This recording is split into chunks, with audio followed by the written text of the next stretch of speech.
Hello. जी भाई साहब। कक्षा प्रारंभ की जाए। हाँ भाई साहब, आप कर सकते हैं प्रारंभ।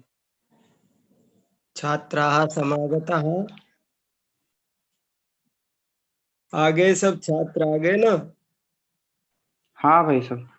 ठीक है, तो हम कक्षा प्रारंभ कर रहे हैं। मंगलाचरण कोई करेगा कि मैं करूं? मंगलाचरण करो, कौन करेगा? हाँ। नमो अर्हन्ताणं नमो सिद्धाणं नमो आयर्याणं नमो वाचायाणं नमो लोये सव्यसाहुणं श्रीवर्धमानमर्हन्तं नत्वा बालप्रबुद्धये विरच्यते मितस्पष्ट सन्दर्भ न्यायदीपिका। बहुत अच्छा, बहुत सुंदर मंगलाचरण किया, बहुत धन्यवाद। देखो, जल्दी जल्दी दो तीन बात। हम क्या पढ़ रहे हैं? हम प्रमाण का स्वरूप एवं भेद प्रभेद पढ़ रहे हैं। हम किन ग्रंथों के आधार से पढ़ रहे हैं? हम 4 ग्रंथों के आधार से पढ़ रहे हैं। नंबर 1, तत्वार्थ सूत्र, जिसे 2000 वर्ष पहले उमा स्वामी आचार्य ने लिखा। नंबर 2, परीक्षा मुख सूत्र, जिसे 1000 वर्ष पूर्व माणिक नंदी आचार्य ने लिखा।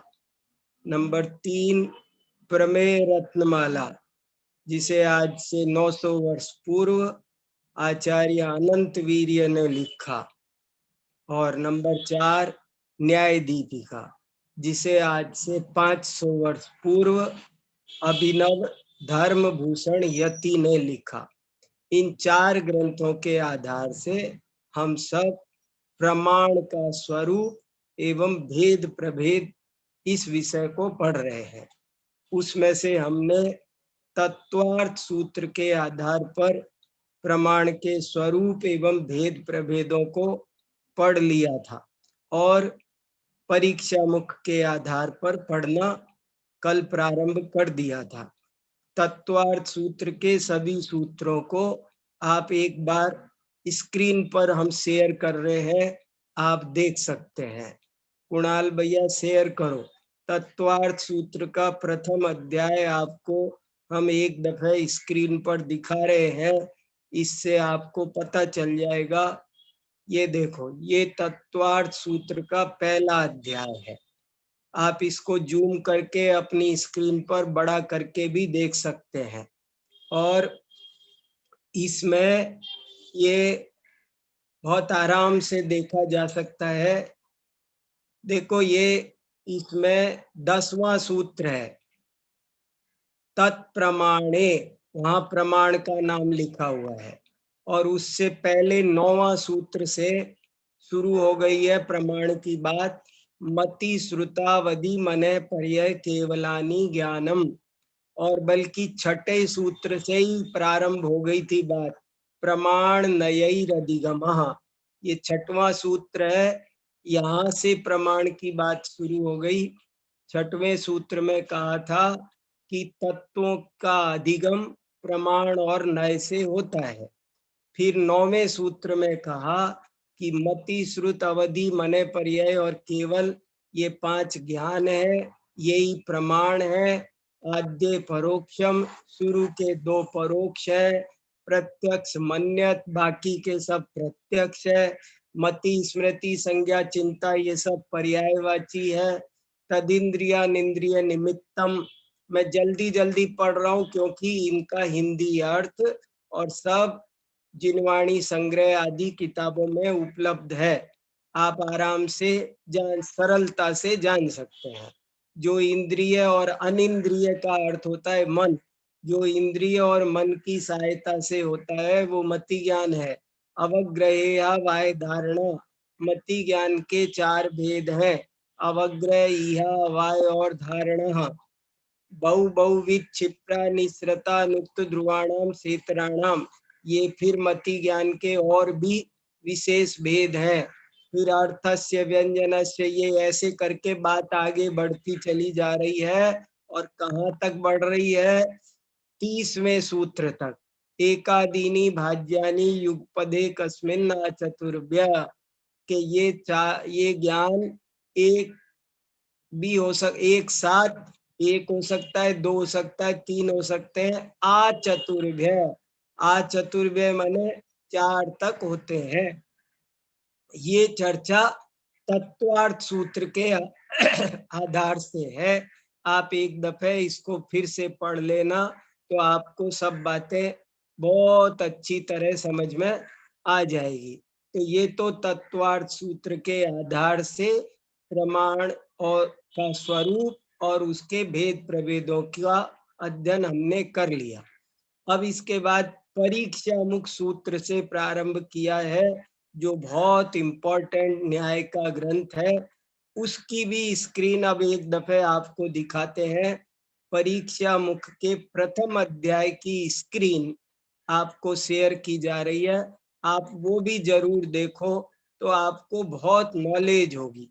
किसी के पास किताब है नहीं है, लेकिन एक नजर में पूरा, एक दृष्टि में आपको पूरा दिखाई दे रहा है। देखो, ये परीक्षा मुख ग्रंथ है, जिसको माणिक्य नंदी आचार्य ने 1000 वर्ष पहले लिखा था। और इसमें सबसे पहले तो मंगलाचरण है। प्रमाणादर्थ संसिद्धि तदा भाषा विपर्यय इति वक्षे तयोर लक्ष्म सिद्ध मल्पम लघीयस। कभी मंगलाचरण करना हो तो ये भी कर सकते हैं, जैसे न्याय दीपिका का कर रहे हैं, कल कोई ये कर सकता है। प्रमाणादर्थ संसिद्धि तदा भाषा विपर्यय इति वक्षे तयोर लक्ष्म सिद्ध मल्पम लघीयस। इसका अर्थ ये है कि प्रमाण से अर्थ की संसिद्धि होती है। संसिद्धि माने सम्यक सिद्धि होती है, और प्रमाणाभास से विपर्यय होता है। इति माने इसलिए, वक्षे माने कहता हूँ, तयो माने उन दोनों का, प्रमाण और प्रमाणाभास का, लक्ष्म माने लक्षण, और वो लक्षण कैसा कहता हूँ? सिद्ध है। सिद्ध का अर्थ यहाँ पर, सिद्ध का मतलब क्या होता है? सिद्ध परमेष्ठी नहीं, सिद्ध का मतलब है जो पहले से मौजूद है, प्रसिद्ध है, प्रसिद्ध है, उपलब्ध है। सिद्ध माने यहाँ अर्थ है पूर्वाचार्यों द्वारा कथित, उपलब्ध। और अल्पम माने संक्षिप्त, और लघी ऐसा माने लघु बुद्धि वाले, छोटे बच्चे, बाल बुद्धि लोगों के लिए मैं कहता हूँ। फिर इसके बाद में इसमें पहला सूत्र सबसे ज्यादा इंपॉर्टेंट है। स्वपूर्वार्थ व्यवसायत्मकम ज्ञानम प्रमाणम। इसका मतलब है, कल हमने बहुत विस्तार से पढ़ा कि जो स्व और अपूर्व अर्थ का, आपको ये स्क्रीन इसलिए दिखाई कि आपको संस्कृत में सूत्र है, शुद्ध दिखाई देना चाहिए, शुद्ध लिखाई देना चाहिए। कभी उच्चारण में मैं कुछ बोलूं आप कुछ सुने, ऐसी भूल नहीं होनी चाहिए। ये बहुत अच्छा सूत्र है। स्वपूर्वार्थ व्यवसायत्मकम ज्ञानम प्रमाणम। जो स्व और अपूर्व अर्थ का व्यवसायत्मक ज्ञान है, वही प्रमाण है। फिर दूसरा सूत्र बहुत अच्छा है, हिताहित प्राप्ति परिहार समर्थम ही प्रमाणम ततो ज्ञानमेव तत्। हित की प्राप्ति और अहित के परिहार में समर्थ हो, वही प्रमाण हो सकता है। ततो माने इसलिए, ज्ञानम एव ज्ञान ही, तत् माने प्रमाण, इसलिए ज्ञान ही प्रमाण है। अब आपसे कोई पूछे ज्ञान को ही प्रमाण क्यों माना जैन दर्शन में, तो आपको उत्तर देना है क्योंकि प्रमाण वही हो सकता है जो हित की प्राप्ति और अहित का परिहार कराने में समर्थ हो। हित माने भला, अहित माने बुरा, जिससे हम अपना भला कर सकें, जिससे हम हमारे बुरा होने से बच सकें, वो प्रमाण होना चाहिए, और वो और कोई नहीं हो सकता, ज्ञान ही हो सकता है। फिर तीसरा सूत्र बहुत अच्छा है, देखो, तन निश्चयात्मकम। अपूर्वार्थ का अर्थ कल खूब बताया था, फिर एक बार सुनो। अपूर्व, अपूर्व का मतलब होता है जो पूर्व में नहीं हुआ, नहीं था, वो होता है अपूर्व। अपूर्व प्लस अर्थ, अर्थ माने क्या? पदार्थ। अर्थ शब्द के बहुत अर्थ होते हैं। अर्थ माने पैसा भी होता है, अर्थशास्त्र बोलते हैं ना। अर्थ माने मीनिंग भी होता है, वाटर का अर्थ क्या। लेकिन यहाँ पर अर्थ का मतलब क्या है? पदार्थ, पदार्थ। तो अपूर्वार्थ, अपूर्वार्थ का मतलब है ऐसा पदार्थ जिसको हमने आज तक नहीं जाना। जैसे समझ लो, ये पुस्तक मैंने जिंदगी में कभी नहीं देखी और आज पहली बार देख रहा हूँ, तो मुझे ये पुस्तक क्या कही जाएगी? कि ये अपूर्वार्थ है। जो पदार्थ हमने आज तक नहीं जाना उसे अपूर्वार्थ कहते हैं। ये याद रखना, परीक्षा में पूछा जाए तो उत्तर देना। फिर तीसरा सूत्र देखो कितना बढ़िया। तन निश्चयात्मकम समारोप विरुद्धत्वात् अनुमानवत्। तत्, तत् माने प्रमाण, प्रमाण निश्चयात्मक होता है क्योंकि वो समारोप का विरोधी होता है। समारोप विरुद्धत्वात्, क्योंकि वो समारोप का विरोधी होता है। समारोप माने क्या? वो भी हम चर्चा कर चुके हैं। संशय, विपर्य और अनध्यवसाय का सामूहिक नाम समारोप है। तो जो सम्यक ज्ञान है, प्रमाण है, वो समारोप का विरोधी होता है, इसलिए वो प्रमाण है। तन निश्चयात्मकम समारोप विरुद्धत्वात् अनुमानवत्। अनिश्चितो अपूर्वार्थ है। देखो, अब ये पूछ रहे थे ना आप, अपूर्वार्थ क्या होता है, तो इसकी परिभाषा आ गई। अनिश्चितो अपूर्वार्थ, कि जो पदार्थ अब तक निश्चित नहीं किया गया उसका नाम अपूर्वार्थ है। अपूर्वार्थ, जो पदार्थ अब तक नहीं जाना गया उसका नाम अपूर्वार्थ है।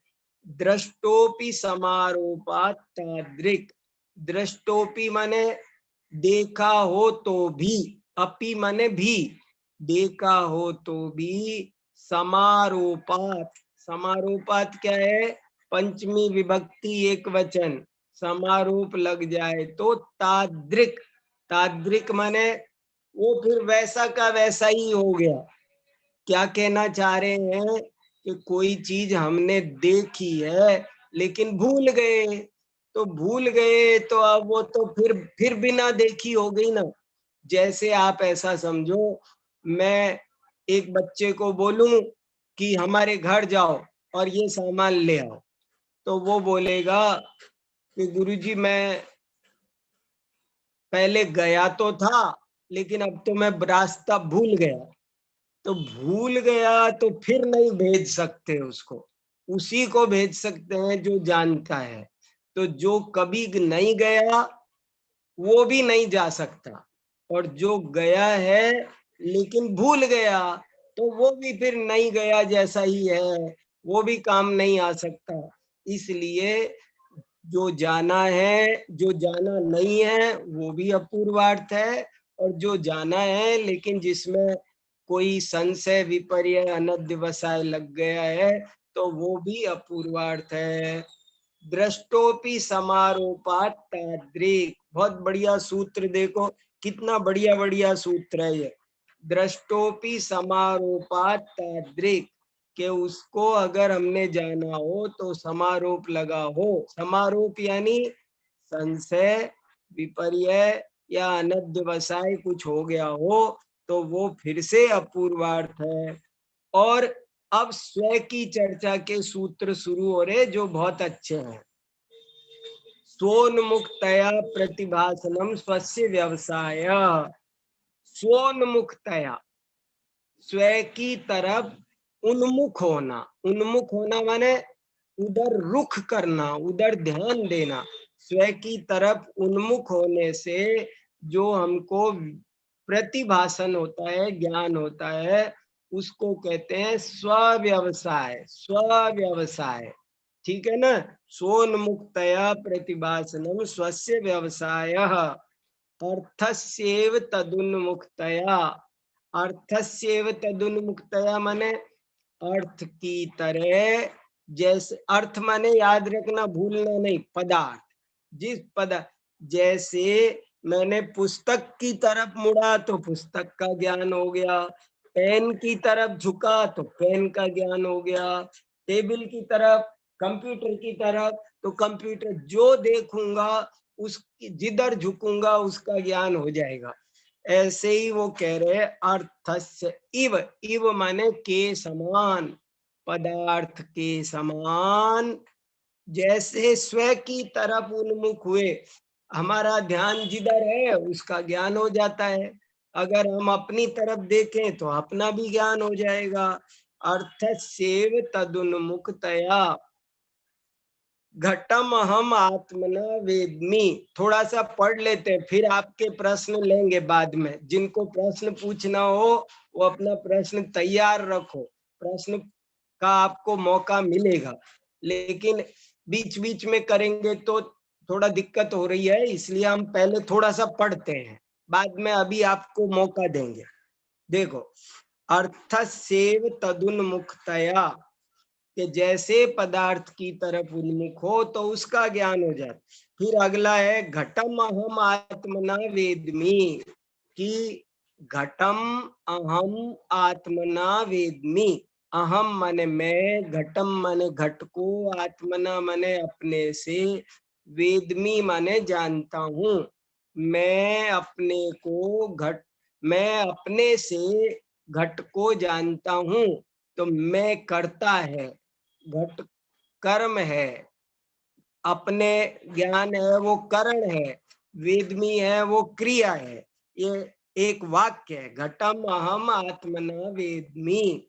और उदाहरण को घटा रहे हैं 9वें सूत्र में, कर्मवत कर्तृकरण क्रिया प्रतीते, कि जैसे कर्म की प्रतीति होती है ऐसे ही कर्ता की भी, करण की भी और क्रिया की भी होती है। यहाँ प्रतीति माने क्या? ज्ञान। देखो, ज्ञान बोलो, प्रमाण बोलो, प्रतीति बोलो, प्रतिभास बोलो, व्यवसाय बोलो, परिच्छेदन बोलो, परिच्छित्ति बोलो, ये सब शब्द पर्यायवाची हैं, ठीक से समझना। वेदन, संवेदन, ये सब ज्ञान के ही नाम है। वेदमी, वेदमी माने जानामी, वेदमी को सरल लिखना होता तो जानामी। कर्म की तरह कर्ता करण क्रिया की प्रतीति होती है, प्रतीति होती है माने ज्ञान होता है। शब्दानुच्चारणे भी स्वस्यानुभवनम अर्थवत, कि भले हम शब्द का उच्चारण ना करें। देखो क्या हुआ, शब्दानुच्चारणे, शब्द प्लस अनुच्चारण, शब्द का उच्चारण नहीं करने पर भी शब्द अनुच्चारणे, अनुच्चारणे क्या है? सप्तमी विभक्ति एक वचन, उच्चारण नहीं करने पर, अपि माने भी, शब्द का उच्चारण नहीं करने पर भी स्वस्य अनुभवनम, स्व का अनुभवन होता है। अनुभव माने क्या? ज्ञान। ये याद रखो, देखो कितने सारे शब्द है, प्रतीति, प्रतिभास, अनुभव। यहाँ अनुभव का क्या मतलब है? यहाँ अनुभव का मतलब है ज्ञान, स्व का ज्ञान होता है। अर्थवत, जैसे पदार्थ की तरह, जैसे मैं ये पेन को जानता हूँ, तो मैं पेन को, तो ये एक जैन आचार्यों की बहुत, देखो परीक्षा मुख में कितने 5-6 सूत्र लगा दिए सिर्फ ये बात समझाने के लिए कि ज्ञान स्वयं को भी जानता है। देखो कुछ लोग न्याय दर्शन वाले वगैरह वो ज्ञान को स्वसंवेदी नहीं मानते हैं। वो कहते हैं, वो उदाहरण देते हैं कि जैसे हमारी आंखें दूसरे को देखती है पर अपने को नहीं देखती, कैंची दूसरे को काटती है। वो बहुत सारे उदाहरण देते हैं कि कैंची दूसरे को काटती है, लेकिन क्या कैंची अपने को काट सकती है? नहीं काट सकती है। जैसे आंख अपने को नहीं देख सकती है, जैसे कोई और एक उदाहरण देते हैं वो कि जैसे कोई बहुत कुशल नट हो, जबरदस्त नट होता है ना रस्सी पर दौड़ने वाला, तो वो तरह तरह की कलाबाजियां दिखाता है। तो वो पतली रस्सी पर चल लेगा, बांस लेके चल लेगा, घड़ा रख कर चल देगा, लेकिन क्या वो कितना भी कुशल हो, क्या वो अपने कंधे पे पैर रख के चल सकता है? तो बोले नहीं चल सकता। ऐसे ही ज्ञान स्वयं को नहीं जान सकता। ये भारतीय कुछ दर्शन बहुत जबरदस्त मानते हैं, ये बड़ा घोटाला चलता है। और ये जैन न्याय की बहुत बड़ी विशेषता है कि जैन आचार्यों ने इस बात पे बड़ा जोर दिया कि प्रमाण या ज्ञान स्वयं को जरूर जानता है। यदि स्वयं को नहीं जानता हो तो पर को भी नहीं जान सकता। ये बहुत गजब की बात। अगर दीपक स्वयं को प्रकाशित नहीं करता हो तो दूसरे को कैसे प्रकाशित करेगा? ये बहुत इंपॉर्टेंट बात है, आप इस पर थोड़ा ज्यादा ध्यान दो। मेरे पे समय कम है, नहीं तो मैं इस पर आपसे बहुत देर बात कर सकता हूँ। फिर सुन लो एक बार क्या खास बात कह रहा हूँ। जैन आचार्यों की, जैन नैयायिकों की ये बहुत बड़ी विशेषता है कि वे ज्ञान को स्वयं प्रकाशक भी मानते हैं, स्वपर प्रकाशक मानते हैं, जो और सब लोग नहीं मानते हैं। वे लोग बड़े लोगों को ऐसा समझाते रहते हैं कि ज्ञान कैसे भी करके पर को ही जानता है, स्वयं को नहीं जान। अच्छा, हमारी आपकी समझ में भी यही आता है। जरा मोटा मोटा सोचो आप, तो अपने को यही लगता है कि ज्ञान, हम स्वयं को कहाँ जान रहे हैं? हमें क्या लगता है, मैं पुस्तक जान रहा हूँ, मैं टेबल देख रहा हूँ, मैं पेंटिंग देख रहा हूँ, मुझे किताबें दिखाई दे रही, मैं सब जान रहा हूँ। लेकिन मैं कहूँ कि मैं स्वयं को जान रहा हूँ, नहीं नहीं, स्वयं को तो नहीं जान रहा मैं। तो वही एक बहुत बड़ी भ्रांति दुनिया में चलती है कि ज्ञान स्वयं को नहीं जानता। और उसके लिए ये परीक्षा मुख की बहुत टीकाएं हैं। एक तो प्रमेय रत्नमाला और एक प्रमेय कमल मार्तंड है। प्रमेय कमल मार्तंड बहुत बड़ा, देखो कितना विशाल ऊपर रखा। वो प्रमेय कमल मार्तंड में सैकड़ों पेज, कोई 300 पेज लिखे इस बात को समझाने के लिए कि ज्ञान स्वयं को जरूर से जरूर जानता है। ये इम्पॉसिबल है कि वो स्वयं को ना जाने। उदाहरण समझ दो कितना बढ़िया। शब्दानुच्चारणे पी स्वस्यान भवनम अर्थव। अब जैसे मैं ये बोलूं कि मैं एप्पल खा रहा हूं, मैं केला खा रहा हूं, तो मैं हो गया कर्ता, केला हो गया कर्म, खा रहा हूं ये हो गई क्रिया। अब अगर मैं नहीं बोलूं, सीधा बोलूं केला खा रहा हूं, तो मैंने मैं नहीं बोला। जब मैं ये बोलता हूं, अगर मैं ऐसा बोलूं मैं जयपुर जा रहा हूं, तो मैं हुआ कर्ता, जयपुर हुआ कर्म, जा रहा हूं क्रिया। कर्ता कर्म क्रिया तीनों है।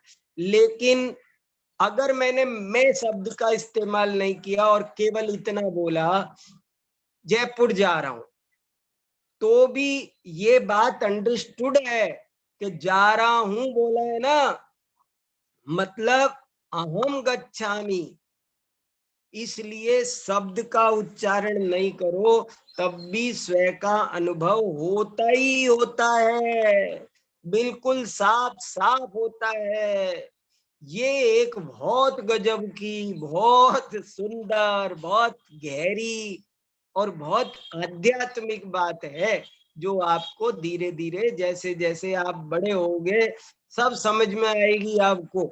ये बहुत उच्च कोटि की बात है, समय सार का सार है ये।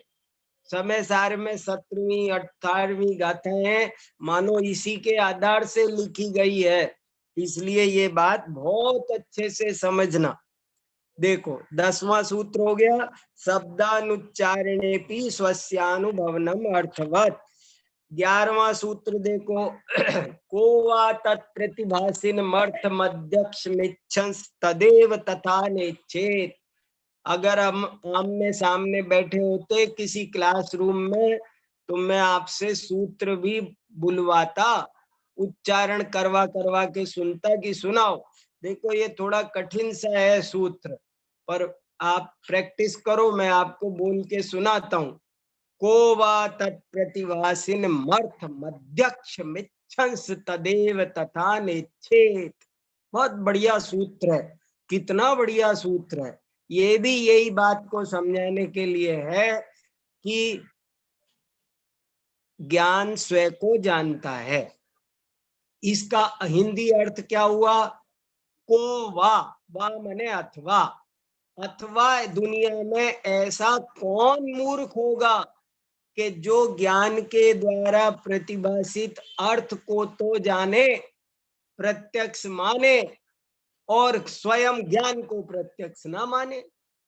देखो तो कितनी, वो कह रहे ये तो संसार का सबसे बड़ा आश्चर्य हो जाएगा कि हम ज्ञान के द्वारा, जैसे मैं ये कहूं कि मुझे घड़ी दिखाई दे रही है और ज्ञान वो तो नहीं दिखाई दे रहा, तो मूर्ख है तू। टॉर्च से चीजें दिखाई दे रही है, टॉर्च कैसे नहीं दिखेगी? माने ये एक गजब की बात है।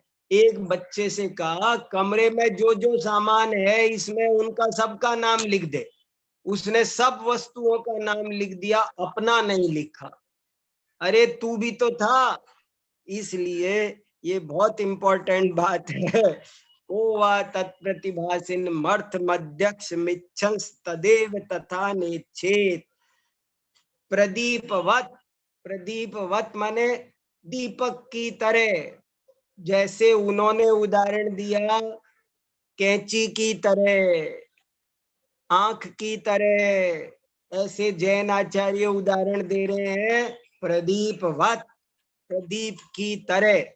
और फिर पहले अध्याय का अंतिम सूत्र बहुत बढ़िया है, तत्प्रामाण्यम स्वतः परतश्च। प्रमाण का प्रामाण्य, प्रमाण की प्रामाणिकता दोनों तरीके से होती है।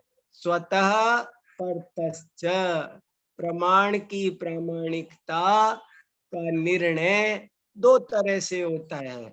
यदि अभ्यस्त दशा है, परिचित, अभ्यस्त माने परिचित, परिचित दशा है तो स्वतः हो जाता है, और अपरिचित दशा है तो परतः होता है। इसको पहले मैं एक उदाहरण देता हूँ, बाद में सूत्र को फिर से समझाऊंगा तो अच्छा समझ में आएगा। आप ऐसा समझ लो कि जैसे मैं यहाँ दिल्ली से मेरठ जाऊं। अब दिल्ली से मेरठ जा रहा हूँ, पैदल जा रहा हूँ, कोई साधन है नहीं, यूं समझ लो लॉकडाउन चल रहा है, कोई साधन नहीं मिल रहे, और मैं मेरठ पैदल पैदल चला जा रहा हूँ। तो रास्ते में मुझको प्यास लगी। अब प्यास लगी तो मैं सोचूं पानी मिले, कहाँ पानी मिलेगा, कहाँ पानी मिलेगा। तो मुझे किसी को पूछना पड़ेगा, कोई मुझे बताएगा कि भाई साहब कहाँ पानी मिलेगा, या मेरे को कहीं से कोई ठंडी ठंडी हवा आएगी, कुछ खुशबू आएगी कमलों की, तब मैं किसी को पूछूंगा कि भैया इधर कहीं पानी है क्या, पानी मिलेगा। तब कोई दूसरा राहगीर मुझको बताएगा, हाँ हाँ अभी आप और 1-2 किलोमीटर आगे जाओ, आपके लेफ्ट हैंड में एक रास्ता जाता है, वहां पर 10 कदम पर बहुत बढ़िया सरोवर है, वहां पानी पी लेना आप। तो मैं गया, उसने जैसा जैसा बताया और वहां पानी मिल गया, मैंने पी लिया, मैं तृप्त हो गया, मेरठ की यात्रा करके घर आ गया। आने के बाद दोबारा गया 1 हफ्ते बाद में, 1 हफ्ते बाद फिर गया, तो फिर मुझे रास्ते में पानी की आवश्यकता महसूस हुई। तो अब मुझे किसको पूछना पड़ेगा कि पानी कहाँ है, क्या है? मैं सरपट दौड़ा हुआ चला जाऊंगा और पानी पी लूंगा। तो जो फर्स्ट टाइम होता है, बहुत बढ़िया बात है। प्रमाण का प्रामाण्य कैसे होता है? तो कहा जो फर्स्ट टाइम होता है, अपरिचित दशा वाला तो होता परता है, और जो परिचय होने के बाद, अभ्यास होने के बाद जो ज्ञान होता है, वो होता है स्वतः। तत्प्रामाण्यम स्वतः पर्थश्च। इस तरह ये परीक्षा मुख में प्रमाण का स्वरूप हो गया। अभी भेद प्रभेद की बात अभी हम बाद में करेंगे, अभी मैं सिर्फ स्वरूप पर रुका हुआ हूँ। फिर जब ये दूसरा अध्याय शुरू होगा ना, तो भेद शुरू होंगे, वो हम बाद में पढ़। तद्वेधा है ना दूसरा अध्याय, कि प्रमाण 2 प्रकार का है। अब वो क्या क्या है वो चर्चा अभी हम आज नहीं करेंगे। अभी तो स्वरूप की बात आपको क्लियर करने के लिए मुझे और 2-3 बात जरूरी बतानी है, क्योंकि हमको न्याय दीपिका के आधार से भी, इससे सबसे हम पढ़ रहे हैं। तो स्वरूप में एक खास बात ये माननी है कि हम तो सम्यक ज्ञान को प्रमाण मानते हैं, लेकिन दूसरे लोग क्या प्रमाण मानते हैं, थोड़ा हमको वो भी बात समझनी है। तो एक न्याय दर्शन एक बहुत महत्वपूर्ण दर्शन है, नैयायिक न्याय वैसे से। वो लोग क्या कहते हैं कि सन्निकर्ष प्रमाण है। क्या बोलते हैं? वो कहते हैं सन्निकर्ष प्रमाण है। तो सन्निकर्ष आप समझ लो जरा सा, ये टॉपिक जरूरी है। 2 मिनट में क्लियर करता हूँ, ये तो 1-1 घंटे के विषय है और अपने पास समय कम है। सन्निकर्ष, सन्निकर्ष का मीनिंग क्या होता है मैं आपसे पूछूंगा। सन्निकर्ष किसे कहते हैं? तो आप नोट करो, इंद्रियार्थ संबंध सन्निकर्ष। सन्निकर्ष किसे कहते हैं? इंद्रिय और अर्थ के मिलन को सन्निकर्ष कहते हैं। फिर सुनो, वेरी वेरी इंपॉर्टेंट, सन्निकर्ष किसे कहते हैं? इंद्रियार्थ संबंध सन्निकर्ष। इंद्रिय और अर्थ माने पदार्थ, इंद्रिय और पदार्थ के मिलन का नाम सन्निकर्ष है। देखो उदाहरण से समझाता हूं। जैसे ये टेबल ठंडी है, तो मुझे कैसे पता चला? ये मैंने हाथ टेबल के लगाया, तो हाथ से मैंने छुआ, तब मुझे ज्ञान हुआ ठंडे का गर्म है का। कान में भी शब्द छुलता है तब ज्ञान होता है। मान लो मेरे पास गुलाब जामुन है, तो वो गुलाब जामुन मुझे कब स्वाद देगा? वो मीठा है कब पता चलेगा? वो जब तक वो प्लेट में रखा है तब तक नहीं। प्लेट से हाथ में उठा लिया, अब भी स्वाद नहीं आएगा। उठा के ऐसे ऐसे कर लिया, बिल जब तक वो रसना इंद्री से छुएगा नहीं, तब तक उसके रस का ज्ञान मुझको नहीं होगा। ज्ञान होने के लिए इंद्रिय और पदार्थ का छूना जरूरी है। सन्निकर्ष माने उनका छूना, उनका मिलना। वो नैयायिक कहते हैं आपको ज्ञान तभी होगा जब आपकी इंद्रियां पदार्थ का स्पर्श करेंगी, तो इसका नाम सन्निकर्ष है। लेकिन जैन आचार्य इसको प्रमाण नहीं मानते हैं। तो क्यों नहीं मानते हैं उसका आप कारण समझो। सब लोग पक्का लिख करके हमको भेजो, ग्रुप पर थोड़ा थोड़ा लिखो, लिख लिख कर हमको भेजो, तब आपको ज्यादा ज्ञान होगा। अब आप एक पन्ना लिखो, सन्निकर्ष किसे कहते हैं, उसको कौन प्रमाण मानता है, वो क्या कहते हैं, क्यों कहते हैं, और फिर लिखो कि उनकी मान्यता में क्या दोष है, क्यों गलत है वो। तो आपको अब मैं दोष बताता हूं। देखो, जैन आचार्यों का कहना है कि ये ठीक है कि हाथ छू के जानता है, कान छू के जानता है, रसना छू के जानती है, लेकिन अगर छूने से ज्ञान होता हो तो हमारी आंख तो बिना छुए जानती है, आंख से तो सन्निकर्ष होता नहीं है। आंख भी तो इंद्रिय है, लेकिन वो छूती नहीं, बल्कि छू दो तो ज्ञान नहीं होता है। जैसे समझ लो डिब्बी में काजल है, तो वो जब तक डिब्बी में है तब तक हमको दिखता है, और अगर मैंने उसको ऐसे निकाल करके आंख में लगा लिया तो अब दिखना बंद हो गया। तो वो दिखना बंद हो गया, ये क्या हुआ, सन्निकर्ष होने पर ये पेंसिल पेन बाहर रखी है तो दिखाई दे रही है, और ये पेंसिल आंख में घुसा दूं तो उल्टा दिखना बंद हो जाएगा।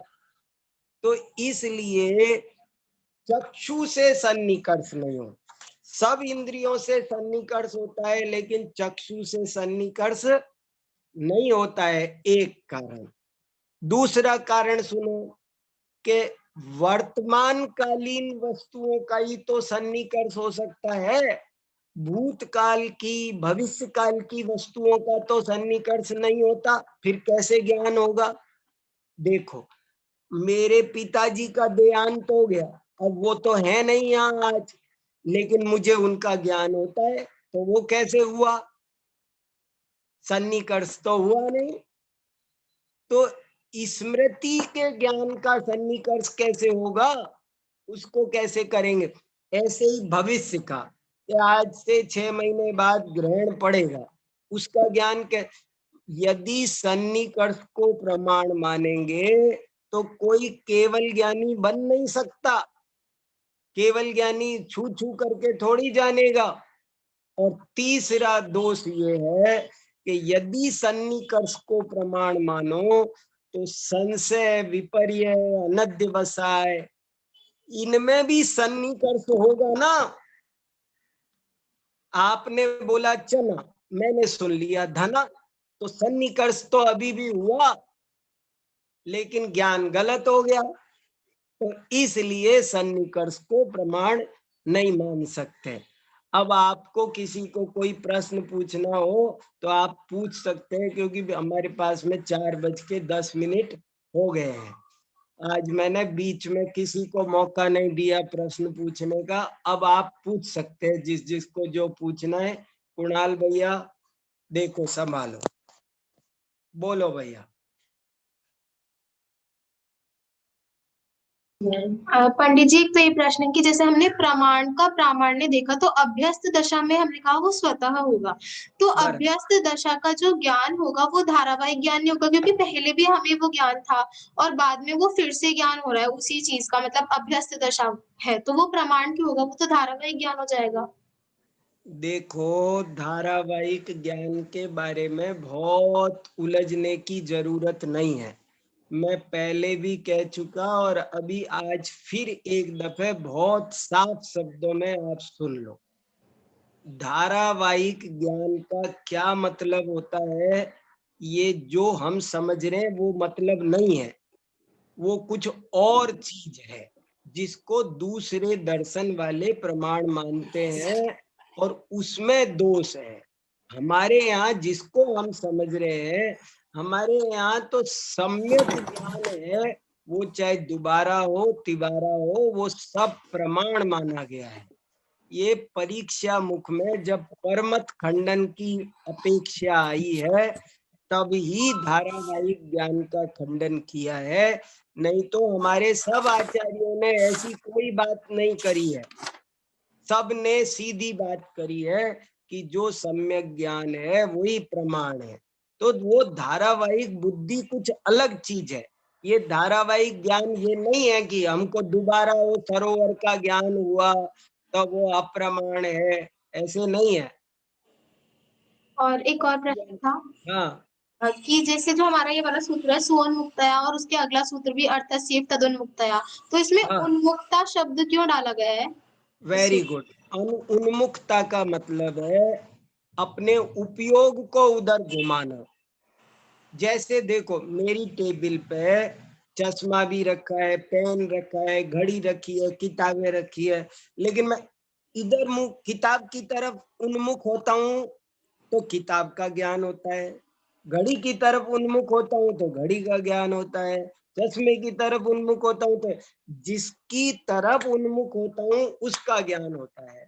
तो ऐसे ही उन्होंने कहा ऐसे तुम स्वयं की तरफ उन्मुख हो तो देखो तुमको पता चलेगा स्वयं का भी ज्ञान हो रहा है। अभी मान लो मैं ऐसे करूं तो पंखे का ज्ञान हो गया।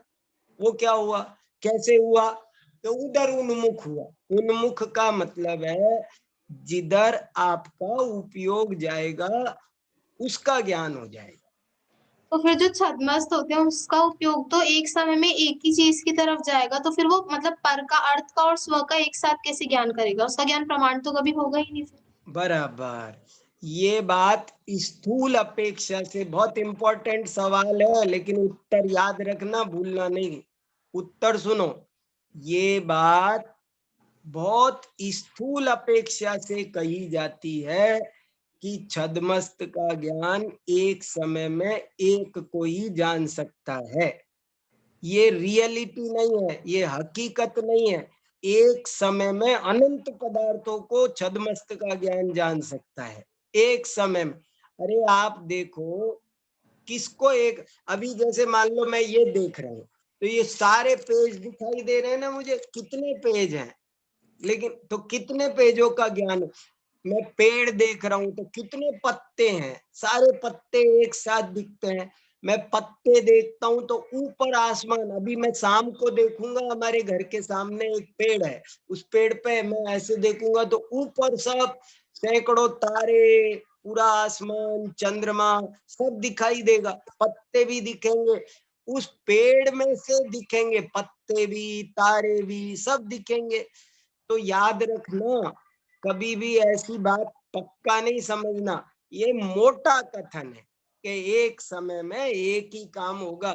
या तो टीवी देख लो या प्रवचन सुन लो, या तो माला कर लो या प्रवचन कर, ऐसे स्थूल कथन है।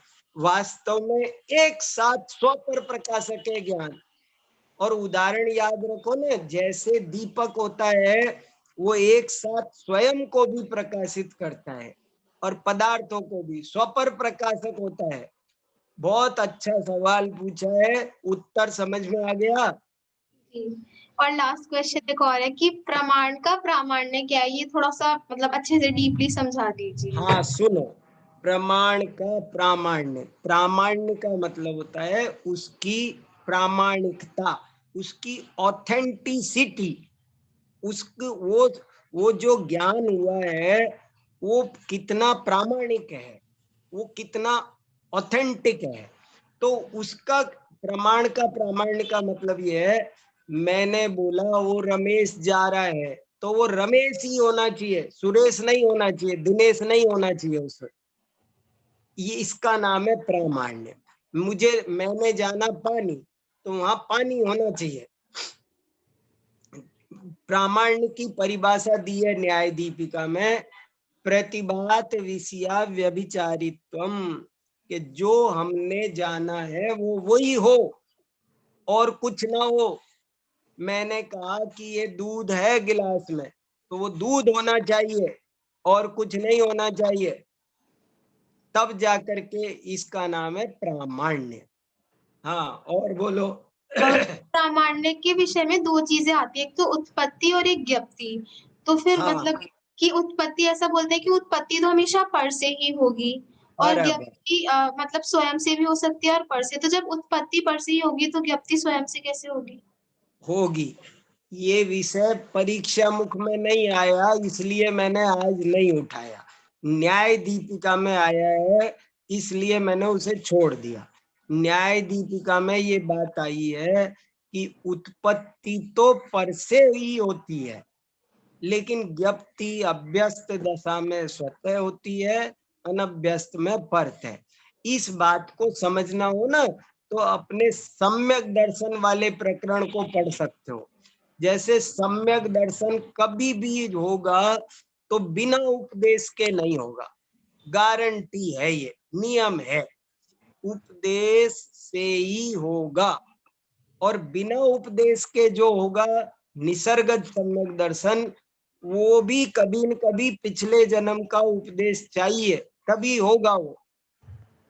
ऐसा किसी को नहीं हो सकता कि ना आज उपदेश मिला न कभी पहले मिला और सम्यक दर्शन हो गया अपने आप, ऐसा नहीं हो सकता। ऐसे ही है कि प्रमाण का प्रामाण्य अपने आप नहीं उत्पन्न हो सकता, उत्पन्न होगा तो पर से ही होगा, लेकिन वो जो ज्ञप्ति होगी वो अपने आप भी हो जाती है और पर से भी होती है। हाँ, और किसी को?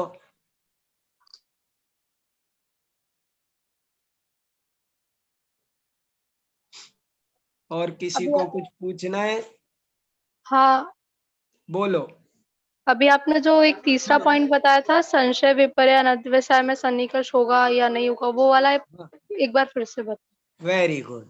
हमने ये कहा कि सन्निकर्ष को प्रमाण क्यों नहीं मानते हैं जैन, उसके कम से कम 3 कारण है, और भी है 4, 5, 6 कारण है, मैंने आपको 3 कारण बताए। नंबर 1, चक्षु इंद्री बिना सन्निकर्ष के ही जानती है, सन्निकर्ष से नहीं जानती है। नंबर 2, भूतकालीन और भविष्यकालीन पदार्थों का कभी किसी को सन्निकर्ष हो ही नहीं सकता है, जबकि ज्ञान होता है। नंबर 3, के सन्निकर्ष तो संशय विपर्य अनध्यवसाय में भी होता है। जैसे मान लो वो रस्सी पड़ी हुई है और मुझे लगा ये सांप है, तो वो रस्सी को छूने तो मेरे आंख की किरणें गई ना। मान लो दूध है और वो मैंने पिया और कड़वा लगा, तो दूध तो मीठा था फिर भी मुझे कड़वा लगा, क्यों लगा? सन्निकर्ष तो हुआ था, इंद्रियों से सन्निकर्ष हुआ है मीठे दूध का, लेकिन ज्ञान हो रहा है कड़वे दूध का। इससे सिद्ध होता है कि सन्निकर्ष से ज्ञान नहीं होता है। वाह, बहुत अच्छा। और किसी को कुछ पूछना है तो ठीक है, नहीं तो समय होते हो गया है। हाँ, जय जिनेन्द्र जी। जय जिनेन्द्र। प्रमाण का जो प्रामाण्य है, हाँ तो समझो आत्मानुभूति ली। हेलो। हाँ हाँ, बोलिए तो बोलिए। आत्मानुभूति होने के बाद हाँ छद्मस्तों को आत्मानुभूति वर्तमान काल में 2-4 सेकंड ही होती है, हाँ, ऐसा आगम में कहा गया है। ठीक है। तो फिर उसका प्रामाण्य छद्मस्तों को कैसे होता है? बताया ना, अभ्यस्त दशा में स्वतः परतः कैसे भी हो सकता है, दूसरे भी बता सकते हैं स्वयं से। समय सार में लिखा है कि तुझे आत्मा का अनुभव होगा तो स्वयं पता चलेगा, ऐसा लिखा है 206 नंबर की गाथा की टीका में। तुझे स्वतः स्वयं पता चलेगा। जयसेनाचार्य नहीं, आत्मख्याति टीका में लिखा है। अमृत चंद्राचार्य की टीका में तो पता चलता है। पांडे राजमल जी ने भी लिखा है। अच्छा। तो और दूसरे भी कोई बड़े ज्ञानी हो, आपको हमको आत्मा का अनुभव हुआ हो तो कोई बड़े ज्ञानी मुनिराज भी बता सकते हैं। बहुत वो अच्छा। कैसे बताएंगे? कर्म क्षय उपशम। हाँ, कर्म के 6 उपशम का ज्ञान करके बता सकते हैं। उससे बता सकते हैं। जय जिनेन्द्र, जय जिनेन्द्र। बहुत अच्छा, बहुत बढ़िया, जय जिनेन्द्र। Thank you sir. हाँ, वेरी गुड, जय जिनेन्द्र। हो गया सब? तो मैं पूछ रहा हूँ। हाँ बोलो फिर। अपूर्वार्थ में समारोह मिलने से अगर अपूर्वार्थ हो जाता है तो अपूर्वार्थ की डेफिनेशन तो गलत हो जाएगी ना फिर। क्या अपूर्वार्थ में फिर बोलना कैसे मिलेगा? अपूर्वार्थ में अगर समारोह मिल जाता है तो वो चीज फिर से अपूर्वार्थ बन जाती है, तो अपूर्वार्थ की डेफिनेशन तो गलत हो जाएगी ना। नहीं नहीं नहीं नहीं, कुछ सुनने में गलती हुई है। ये कहा है कि जो अपूर्वार्थ है वो तो अपूर्वार्थ है ही, लेकिन जो पूर्वार्थ हो गया, जिसको हमने जान लिया, उसमें भी यदि संशय लग जाए तो वो भी अपूर्वार्थ बन जाएगा। समझ में आया? बिल्कुल क्लियर होना चाहिए। मैंने आपका घर कभी देखा नहीं तो मेरे लिए वो घर अपूर्वार्थ है, नंबर 1। नंबर 2, मैंने आपका घर देख लिया, जाकर आ गया, लेकिन जाके आके भूल गया, बहुत दिन हो गए, कोई भी वजह हो गई तो भूल गया, तो आपका घर फिर से मेरे लिए अपूर्वार्थ हो गया। अब इसमें बताओ क्या नहीं समझ में आ रहा? क्लियर है ना? समझ में आ गया ना?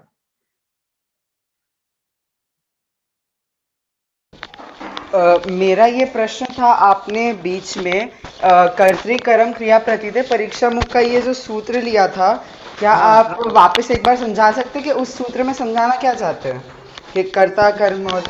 हाँ, उस सूत्र में ये समझाना चाहते हैं, ऐसा लिखा ने, कर्मवत कर्तृकरण क्रिया प्रतीत है, कि कर्म पर तो तुमको भरोसा है, कर्म तो हमको कर्म प्रत्यक्ष होता है, ये तो सब मानते हैं। कर्म माने मुझे घड़ी दिख रही है, मुझे चश्मा दिख रहा है, मुझे गिलास दिख रहा है, मुझे पुस्तक दिख रही है, ये तो सब मैं मान रहा हूं कि ये दिख रहे हैं, लेकिन कर्ता दिख रहा है ये नहीं मान रहा हूं। मैं का ज्ञान हो रहा है कि नहीं? तो वो ये कहना चाहते हैं कि जैसे कर्म प्रत्यक्ष है, कर्म की तरह कर्ता भी है भैया, करण भी है भैया, क्रिया भी है, सब प्रत्यक्ष है, सबको प्रत्यक्ष मानो, ये वो कहना चाहते। ठीक। वेरी गुड, शाबाश, बहुत अच्छे अच्छे सवाल पूछते हैं आप लोग तो। वेरी गुड, बहुत बढ़िया। पंडित जी, हाँ जैसे जिस जीव को ज्ञान हो रहा है, मतलब जिसका ज्ञान प्रमाण ज्ञान है, तो हाँ उसको जरूरी है कि क्या उसे उस प्रमाण के प्रामाण्य की ज्ञप्ति भी हो ही हो? हाँ, होगी उसको। प्रमाण के प्रामाण्य की ज्ञप्ति कैसे होगी? स्वतः भी हो सकती है, परतः भी हो सकती है। मतलब जिसको भी प्रमाण ज्ञान होगा उसे प्रामाण्य की भी ज्ञप्ति होगी? हाँ होगी, नहीं तो प्रमाण का निर्णय कैसे होगा? ये ज्ञान प्रमाण है, निर्णय नहीं होगा। समीचीनता का, ज्ञान की समीचीनता का निर्णय होना चाहिए। निर्णय नहीं होगा तो भी प्रवृत्ति नहीं होगी, प्रवृत्ति नहीं।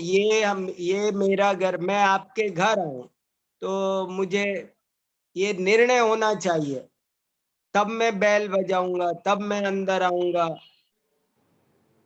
प्रवृत्ति के लिए प्रामाण्य का निर्णय जरूरी है।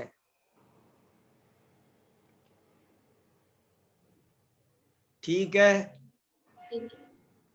भाई साहब, केवल हाँ ज्ञान किस बोलो, तरीके हो से गया अपूर्व समय, पूरा करो। हाँ क्या? केवल ज्ञान किस तरीके से अपूर्व होगा? केवल ज्ञान किस तरीके से अपूर्व होगा, ये प्रश्न भी फिर से वही धारावाहिक वाली बात है। इसलिए एक तो उत्तर वो लगा लेना कि जैन आचार्य, सभी जैन आचार्य धारावाहिक ज्ञान को अप्रमाण नहीं मानते हैं, ये आप याद रखो।